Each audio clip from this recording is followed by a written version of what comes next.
Hi Hi everyone! everyone! Our presentation is Virtual Exchange with Google Slides.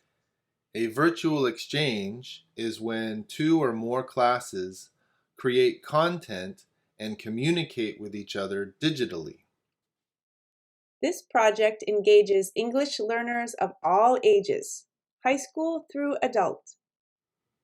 In a virtual exchange, your class partners with another class that can be anywhere in the world. The students write back and forth to each other in a shared Google slide deck.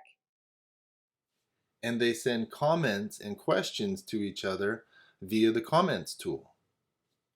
Students enjoy sharing about themselves and learning about other cultures. A virtual exchange project is easy to set up and manage, and you can start right away. We hope that you are able to join us. Thank Thank you. you.